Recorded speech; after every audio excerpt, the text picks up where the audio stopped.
జీవితంలో అన్ని దశలలోనూ సరస్వతీ ప్రార్థన పనిచేస్తుంది. అన్ని దశలలోనూ సరస్వతీ ప్రార్థన చేయొచ్చు. ఈ దశలోనూ ఆ దశలోనూ అని అనుకోకండి. ఎప్పుడైనా సరే ఒక్క సరస్వతీ కటాక్షం ఉంటేనే పదవులు పీఠాలు ఎన్ని పొందినా మనకు ఆనందం ఉంటుంది, లేతే ఉండదు. జ్ఞానం లేనప్పుడు పదవులు పీఠాలు సంపదలు అన్నీ దండకైపోతాయి. నీ దయ కల్గియున్న జననీ పలువాదములేల, నీ దయ కల్గియున్న జననీ పలువాదములేల, లోకమందేదియుదాని బోలదు, లోకమందేదియుదాని బోలదు, మహీతలమంతయునేలగల్గిన నీ దయలేకయున్న దయనీయము వాని పరిస్థితిన్ గనన్, మహీతలమంతయునేలగల్గినన్ నీ దయలేకయున్న దయనీయము వాని పరిస్థితిన్ గనన్, సోదికి రాని భోగములు చూపునే నిన్ను సహస్ర భారతీ. ఒక్క జ్ఞానం అనేది ఉంటేనే మిగిలినవన్నీ పనికొస్తాయి. జ్ఞానం లేకపోతే అన్నీ పశుత్వంతో సమానమైపోతాయి. మహాకోటీశ్వరుని చూడండి, ఆయనకి చదువు లేదనుకోండి, ఏదో 10వ తరగతితోనో అంతకంటే లోపు ఆపేశాడు. ఆయన ఎప్పుడు ఏమంటూ ఉంటాడో మీరు గమనించండి. మీకేంటంటే కోట్లున్నాయి, మీకేంటంటే పెద్ద ఎస్టేట్ అంటే, ఏమోరా వయసులో చదువుకోమంటే చదువుకోకుండా తిరిగాం, ఇప్పుడు వస్తుందా, ఆ బెంగ ఉండిపోతుందండి ఆయనకి, ఆ బెంగ ఉండిపోతుంది. అదే విద్వాంసుడై జ్ఞానం పొందాడు అనుకోండి, ఆయనకు కోట్లు లేవనే బాధ ఉండదండి. ఎందుకని? ఎవరైనా సరే కొన్ని ప్రాంతాల్లోనే పూజింపబడతారు. స్వగృహే పూజ్యతే మూర్ఖః, శాస్త్రం స్పష్టంగా చెప్పింది. స్వగృహే పూజ్యతే మూర్ఖః, స్వగ్రామే పూజ్యతే ప్రభుః, స్వదేశే పూజ్యతే రాజా, విద్వాన్ సర్వత్ర పూజ్యతే. ఎంత మూర్ఖుడైనా వాడింట్లో వాడిని గౌరవిస్తారట. ఎందుకో తెలుసా? లేకపోతే ఏ టీవీయో బదలగొట్టేస్తాడు మొండేడు. ఎంత మూర్ఖుండైనా సరే వాడి ఇంట్లో వాడికి భయపడి చచ్చిపోతూ వాడిని ఏమనకండి అంటారు. ఎందుకని? వాడు ఏదో బదలగొట్టేస్తాడు. అంటే ఈ మొండివాడు మూర్ఖుడు నా ఇంట్లో నన్ను గౌరవించారు కదా అనకూడదు. భయం వల్ల గౌరవిస్తున్నారయ్యా, భక్తి వల్ల కాదు. స్వగృహే పూజ్యతే మూర్ఖః, స్వగ్రామే పూజ్యతే ప్రభుః. మున్సబు గారు కర్ణం గారు ఉంటారు, వారిని ఎక్కడ పూజిస్తారు? వారి గ్రామంలో పూజిస్తారు. పక్క గ్రామం పడితే మాకేం సంబంధం, పనిలే కూర్చోమంటారు. ఆ ఊళ్ళో మాత్రం ఓ దేవుళ్ళో పూజిస్తారు. ఎంత ప్రేమ గ్రామాధికారి అయినా ఆ గ్రామంలోనే ఉంటుంది, పక్క గ్రామంలో ఉండదు. స్వదేశీ పూజ్యతే రాజా, మొత్తం దేశానికి అధినేత అయినా ఆయన దేశంలో ఆయనకు ఉండే గౌరవం వేరే దేశం వెళితే ఉండకపోవచ్చు. అంతే కదా? స్వదేశీ పూజ్యతే రాజా. కానీ సరస్వతీ కటాక్షం వల్ల మేము చేసుకున్న అదృష్టం ఏమిటో తెలియదు. కానీ ఇప్పటి వరకు ఎన్ని విమానాలు ఎక్కానో నాకు తెలియదు. 18 దేశాలు మాత్రం తిరిగాను. ఒకే దేశం 10 సార్లు పైన తిరిగేశాను, అనుమానమే ఇలా. ఈ వైభవం పడ్డానికి కేవలం ఆ వెనకాలన్న పెద్ద ఆవిడ దయ తప్ప ఇంకేదైనా ఉందా అండి? అసలు ఇక్కడ ఇంకేదైనా ఉందా? విద్వాన్ సర్వత్ర పూజ్యతే. ఏమి నేనేం అందంగా ఉన్నానా? నా దగ్గర ఏమైనా కోట్లు ఉన్నాయా? నేనేమైనా పెద్ద ముఖ్యమంత్రో మంత్రో ఎమ్మెల్యే పదవిలో ఉన్నానా? దేన్ని చూసి గౌరవిస్తున్నారండి? కేవలం జ్ఞానం, కేవలం పాండిత్యం, అది పొందే ప్రయత్నం చేయాలి. నీ దయ కలిగియున్న జనని పలువాదములేల, లోకమందేదియుదాని పోలదు. లోకంలో డబ్బు కానీ పదవులు కానీ పీఠాలు కానీ గౌరవాలు కానీ ఏదీ దాన్ని పోలదు. పైగా బయట ఎవరు గౌరవించకపోయినా సరే మా పోటీగాళ్ళం మా ఇంట్లో కూర్చుని ఆ పద్యాలు పాడుకుంటూ ఉంటే మాకు ఆనందంగా ఉంటుంది, చాలా ఆనందంగా ఉంటుంది. అన్నానికి కూడా లేవబుద్ధి కాదు. ఆ ఆనందం మన పిల్లలకు అందేలా చేయాలి. నీ చదువే నీకు ఆనందం, నీ పద్యాలే నీకు ఆనందం, నీ కవిత్వమే నీకు ఆనందం, నీ పదవులు హోదాలు డబ్బులు కాదు. ఎంతసేపు మంచి జాబులో సెటిల్ అవ్వడం అనకండమ్మా, మంచి మనస్సుతో సెటిల్ అవ్వాలని చెప్పండి. మంచి మనస్సుతో సెటిల్ అవ్వాలి. జాబుల్లో సెటిల్ అవ్వడం, జీవితంలో సెటిల్ అవ్వడం ఉండదండి. ఎవరు ఎంత సెటిల్మెంట్లు పెట్టుకున్నా అంతిమంగా మానవులందరూ సెటిల్ అయ్యేది ఎక్కడో తెలుసు అందరికీ, శ్మశానంలోనే సెటిల్ అవుతారు. అంతవరకు సెటిల్మెంట్ ఉండదండి. ప్రాణం పోతే తప్ప సెటిల్మెంట్ ఉండదండి. ఆ సెటిల్మెంట్ చేసేది ఎండి రాజుగారు అని ఉన్నాడు ఒక ఆయన, యమధర్మరాజు అంటారు, ఆయనే చేస్తాడు. అంతవరకు ఏదో కోరుతూనే ఉంటాం ఇలాగా. అంత మనస్సులో సెటిల్ అవ్వాలి. ఇక చాలు, ఇక చాలు అనుకుంటే ఈ క్షణం నువ్వు సెటిల్ అయినట్టు లెక్క. ఇక చాలు అనుకుంటే చాలు. ఆ అనుకోవడం జ్ఞానం వల్ల వస్తుంది, డబ్బు వల్ల రాదు ఖచ్చితంగా. అందుకని ఏ పీఠాలు వచ్చినా ఏ పదవులు వచ్చినా సోదికి రాని భోగములు చూపున నిన్ను సహస్ర భారతి. అది అర్థం కావాలంటే ఏం చేయాలో తెలుసా? అభ్యాసం, ప్రాక్టికల్గా వాస్తవంగా చేయాల్సిన అభ్యాసం చెబుతున్నా. ఒక ఫోన్ వచ్చిందనుకోండి మీకు, అందులో ఎవరో మిమ్మల్ని పొగుడుతున్నారు. బా నీ వల్ల నేను ఎంత బాగున్నానయ్యా, నీకు ఈ పదవి వచ్చింది చాలా ఆనందమయ్యా అని ఏదో చెప్తున్నారు. వెంటనే ఆ మాటలు ఆస్వాదించకండి దయచేసి. మీ ఇంట్లో సరస్వతీదేవి చిత్రపటం ఉంటే, లేదు ఏ దేవుడి చిత్రపటం ఉన్నా పర్వాలేదు, అక్కడికి వెళ్ళిపోండి. సెల్ ఫోనే కదా, వెళ్ళొచ్చుగా. ఇదివరకు ల్యాండ్ ఫోన్ అయితే అక్కడే ఉండాలి. ఇప్పుడు ఆ గొడవ లేదుగా, భూమండలం అంతా తిరగచ్చగా. అందుకని ఈ ఫోన్ పట్టుకుని పూజామందిరంలోకి వెళ్ళిపోండి. పొగడ్త ఫోన్లు వచ్చినప్పుడు వెంటనే వెళ్ళిపోండి. ఆ అమ్మవారి కేసు చూస్తూ ఉండండి. ఒక సంగీత రవమ్ము వినపడును, నేను అనుభవించి చెబుతున్నా. ఒక సంగీత రవమ్ము వినపడును ఫోనో ఏదియో, ఒక సంగీత రవమ్ము వినపడును ఫోనో ఏదియో తీయగా, ఇక నీయంతటి వారు లేరనడి మాటే పాటగా నా చెవిన్ మకరందమ్మును ధరబోయును. నాకు తరచు వస్తూ ఉంటాయి అటువంటి ఫోన్లు. మేము అది విన్నామండి, మేము ఇది చదివామండి, టీవీలో ఇది చూసామండి, మీరు మహానుభావులండి. ఈ మాట అనగానే నేను మీ బోటు వాళ్ళు ఇచ్చినటువంటి సరస్వతి విగ్రహం నా దగ్గర ఉంది, అక్కడికి వెళ్ళిపోతాను వెంటనే. అమ్మా నాకు గర్వం కలిగించకు, ఇది నీది, ఇది నీది, ఇది నాది కాదు, ఇది నాది కాదు, నేను ఊరికే నిమిత్త మాత్రం ఇక్కడ నువ్వు అనుగ్రహించబట్టి చెప్పానంతే. ఒక సంగీత రవమ్ము వినపడును ఫోనో ఏదియో తీయగా, ఇక నీ ఎంతటి వారు లేరనడి మాటే పాటగా నా చెవిన్ మకరందమ్మును ధారపోయును. నిజమ్మ బ్రహ్మలోకమ్మ, నిజమ్మ బ్రహ్మలోకమ్మ, నాకిక నీ ఎంతటి వారు లేరనడి మాటే తోచు ముమ్మాటికిన్.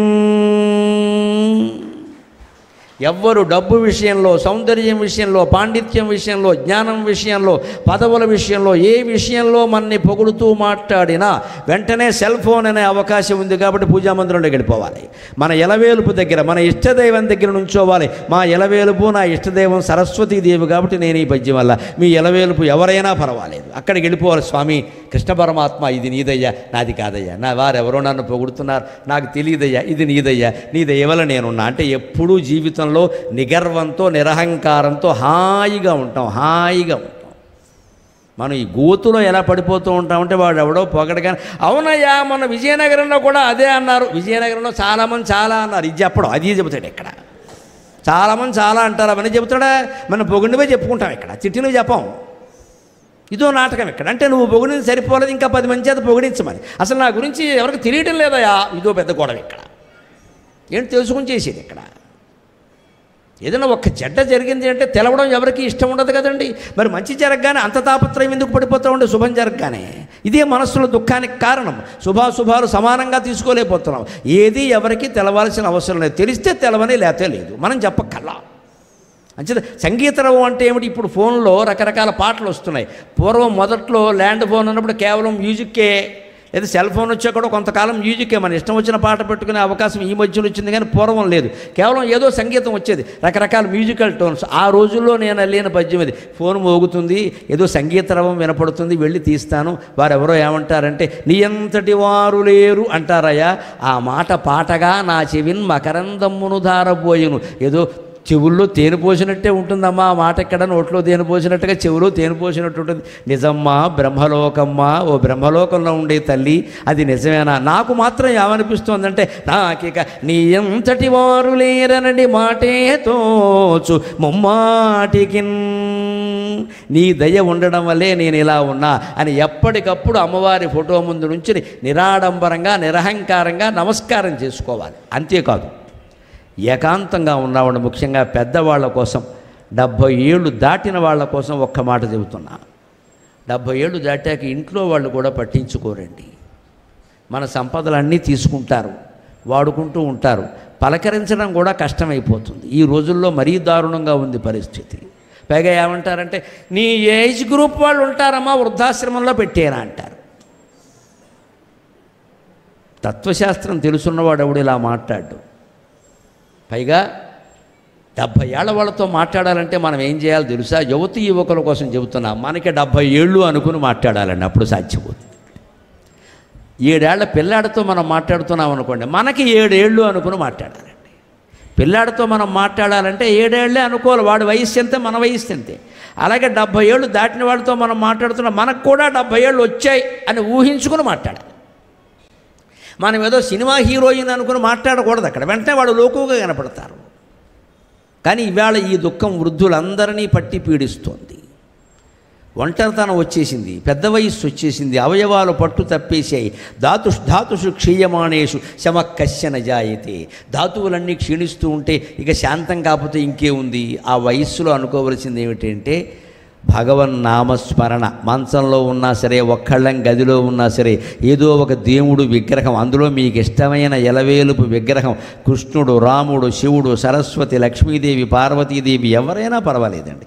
మీకు ఎవరు ఇష్టమైతే వారు ఆ విగ్రహం ఎదురుగా పెట్టుకుని దాంతోనే మాట్లాడండి. తిట్టాలంటే దాన్నే తిట్టండి. మా అమ్మ ఏం చేసేదంటే 90 ఏళ్ల వయస్సులో కూడా కృష్ణ విగ్రహాన్ని వదలలేదండి. ఆవిడ కృష్ణ పరమాత్మ అంటే చాలా ఇష్టం. ఎందుకంటే వాళ్ళ నాన్నగారికి ఇష్టం, పుట్టింటి పక్షి ఆవిడే. మా నాన్నకి ఇష్టం. మా తాతగారు బొమ్మగంటి సుబ్బారావు గారిని తాడేపల్లిగూడెం దగ్గర విప్పరు గ్రామంలో ఉండేవారు. ఆయన ఇంట్లో కృష్ణుడికి ఓ మందిరం కట్టేశాడు, ఓ గుడే ఇంట్లోనే. దానికి పెద్ద మెట్లు, చెక్క మెట్లు. ఆ చెక్క మెట్లకి చిల్లులు, రంధ్రాలు. దాంట్లో పొద్దున్న 4 గంటలకు మమ్మల్ని లేపి దసరా సెలవులకు వెడతాం కదా అమ్మమ్మ గారి ఇంటికి, వెడితే మా చేత చేయించిన గొప్ప కార్యం ఏమిటంటే ఆయన 4 గంటలకు లేపేసి, ఒరే బసవయ్య లేవరా, శరభయ్య లేవరా, నన్ను మా అన్నయ్యను అందరం లేపేసి నిత్యమల్లి మొగ్గలు ఉంటాయి కదండి, మొగ్గ దశలో ఉండగా కోయించేవారు. అవి ఆ చెక్క మెట్ల మీద రంధ్రాల్లో పెట్టించేవారు. 6 గంటలకు మేము మళ్ళీ స్నానాలు చేసి వచ్చేసరికి ఆ నిత్యమల్లె పూలన్నీ విచ్చుకుని ఆ కృష్ణ పరమాత్మ ఎలా కనపడేవాడంటే నిజంగా బృందావనంలా ఉండేది. మా తాతగారి ఇల్లు బృందావనంలా ఉండేది, బొమ్మగంటి సుబ్బారావు గారి ఇల్లు బృందావనమే. ఆ మెట్లను చూసి, పైగా ఆయన ధనవంతుడు, 40 ఎకరాల జమీందారు. కాబట్టి ఆయన ఏం చేశాడు అంటే ఈ చెక్క మెట్ల మీద మధ్యలో ఇలాగా గుండ్రంగా రంధ్రాల్లో చేయించి అక్కడ వెండి సామాను పెట్టాడండి. వెండి పన్నీరు బుడ్డి, వెండి చెంబు, వెండి కలశం, వెండి గ్లాసు, వెండి ఉద్ధరణ, అవి పట్టే కన్నాలు చేయించి పెట్టాడు. నిత్యమల్లి పూల మధ్యలో ఈ వెండి పాత్రలు, పైన వెండి ఉయ్యాల, అందులో బాలకృష్ణుడు ఊగుతూ ఉండవు. ఈ మందిరం మా చిన్నతనంలో చూశామండి. ఆ చూసిన అదృష్టం వల్ల ఇవాళ ఇంత ఉన్నత స్థితిలో ఉన్నాను నేను, ఇంత మనశ్శాంతిగా ఉన్నాను కూడా.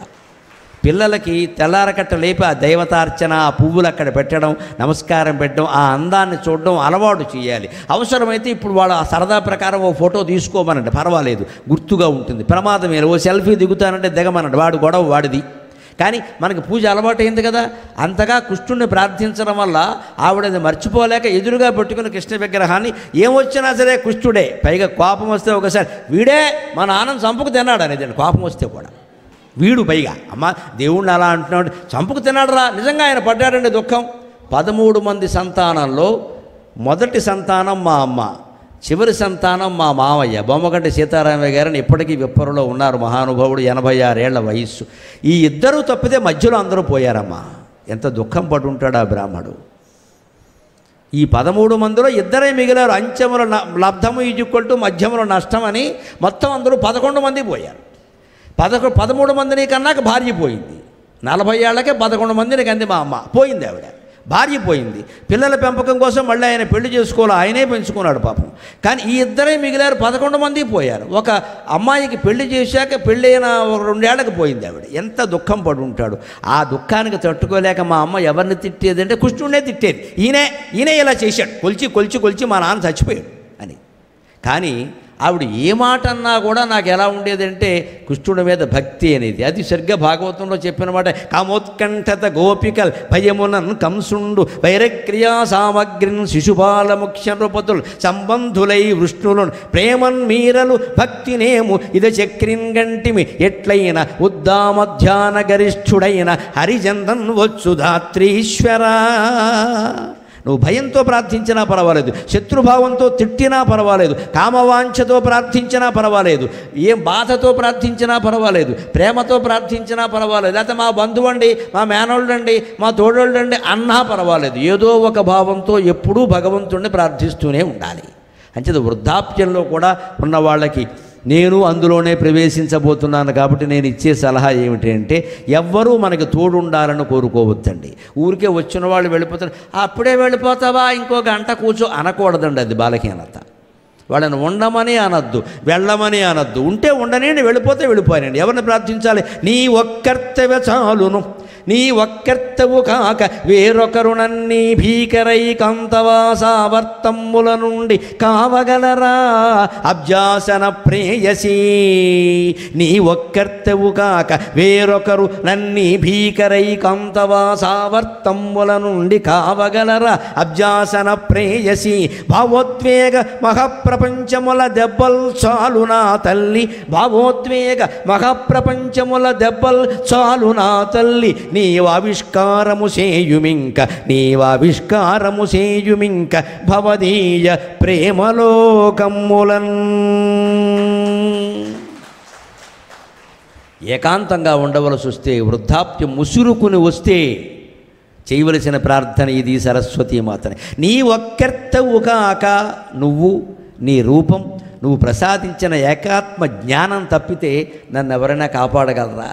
వేరొకరు నన్నీ భీకర ఏకాంతవాస ఆవర్తమ్ముల నుండి కావగలరా? ఆవర్తం అంటే సుడిగుండం. ఈ భయంకరమైన ఏకాంతం, ఒంటరితనం అనే సుడిగుండం నుంచి ఎవరు బయటపడేస్తారు? భగవంతుడు తప్ప. ఆ ఒంటరి శరీరంలో కూడా దేవుడు ఉన్నాడా లేదా ఆలోచించండి దయచేసి. ఇంత సమూహంలో ఉన్నవాడు మీ అందరి హృదయాల్లో లేడా? గుళ్ళో దేవుడు ఎందుకో తెలుసునా అమ్మా? గుండెల్లో దేవుణ్ణి కనుక్కోవడానికి అభ్యాస కేంద్రం గుడి. దయచేసి గమనించండి, దయచేసి గమనించండి. జీవితాంతం గుళ్ళోకి వెళ్ళడం కాదు చేయవలసింది. వివేకానందుడు చెబుతాడు, 20 ఏళ్ల వాళ్ళు గుళ్ళోకి వెళ్ళకపోతే తప్పు, 60 ఏళ్ళు వచ్చాక పెడితే తప్పు అన్నాడు. తప్పు కొట్టే ఘోరం నేరం అని కాదు ఇక్కడ. 60 ఏళ్ళు వచ్చేనాటికి గుడిలో ఉన్నది గుండెల్లో ఉన్నది ఒక్కటే తెలవాలి, లేకపోతే 60 జన్మలైనా తెలవదు. ఇంకా గుళ్ళోకి వెళ్ళి వచ్చామంటే ఏం తెలుసుకున్నాం, అంత ప్రార్థన విన్నాం, ఏం తెలుసుకున్నాం, ఎలా జీవితానికి అన్వయించుకున్నాం అని ఆలోచించాలి తప్ప మంచి ప్రసాదం పెట్టారు, గుళ్ళోకి వెళ్ళాకే మా అబ్బాయికి ఉద్యోగం వచ్చింది, ఇవన్నీ చాలా చిన్న విషయాలు ఇవి, చాలా చిన్న విషయాలు ఇవి. రేపు ఉద్యోగం పోవచ్చు కూడా, ఏం చేస్తావు? మళ్ళీ గుళ్ళో దేవుడిని తిడతావా? ఉద్యోగం ఉన్నా లేకపోయినా, సంబంధాలు బాగున్నా బాగులేకపోయినా, డబ్బు ఉన్నా లేకపోయినా, సంతానం ఉన్నా లేకపోయినా, ఆరోగ్యం ఉన్నా లేకపోయినా ఆనందంగా ఉండాలంటే ఆత్మజ్ఞానం ఉండవలసిందే. తత్వజ్ఞానం ఒక్కటే మనని కాపాడుతుంది. అందుకే ఈ పద్యం, నీ ఒక్కర్తవు కాక వేరొకరు నన్ని భీకరైకాంతవాసావర్తమ్ముల నుండి కావగలరా అబ్జాసన ప్రేయసి. అబ్జాసునుడైన బ్రహ్మదేవుడికి నీకంటే ఇష్టురాలైన స్త్రీ ఎవరూ లేరు కదమ్మా. నన్ను ఈ భీకరమైన ఒంటరితనం నుంచి కాపాడగలిగింది నువ్వే. ఎలాగా?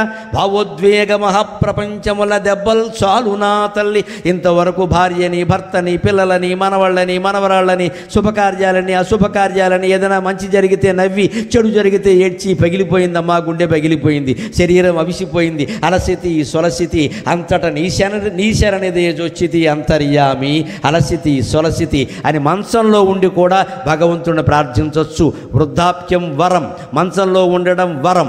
వేదం చెప్పిన మాట తద్ధిత పస్తద్ధితపగ యద్వ్యాధితస్తప్యతే పరమగుం హైవలోకం జయితుషయేవం వేద. వేదం చెప్పిన మాట ఇది. ఎందుకు వృద్ధాప్యాన్ని శాపంగా భావిస్తూ ఉన్నారు? ఏదో జాలి చూపిస్తారేమిటి అనవసరంగా? ఎవరొచ్చినా సరే ఏదో ముసలాళ్ళమమ్మా ఇంకేం చేస్తాం, చేసినవన్నీ చేశారు కదా, మంచో చెడ్డో ఇంకేమీ చేయలేకపోవడం గొప్ప విషయం. మంచి అయినా గొప్పే, చెడ్డ అయినా గొప్పే. మంచి పనులు ఇంకా చేయలేకపోతున్నామంటే చేసినవి చాలు, చెడ్డ పని చేయలేకపోతున్నామంటే సంతోషం, ఇక చేయకుండా ఉండడమే మంచిది. ఏదైనా మంచిదేనండి. అందరి జీవితాలు గొప్పవి కాకపోవచ్చు, ఒక్క మాట దయచేసి గుర్తుపెట్టుకోండి, అందరి జీవితాలు గొప్పవి కాకపోవచ్చు, కానీ మరణం ఎవరిదైనా గొప్పదేనండి. మరణం ఎవరిదైనా గొప్పదే. ఎందుకో తెలుసా? మంచివాడు మరణిస్తే వాడికి విముక్తి, చెడ్డవాడు మరణిస్తే మనకి విముక్తి. మొత్తం మీద మరణం గొప్పది.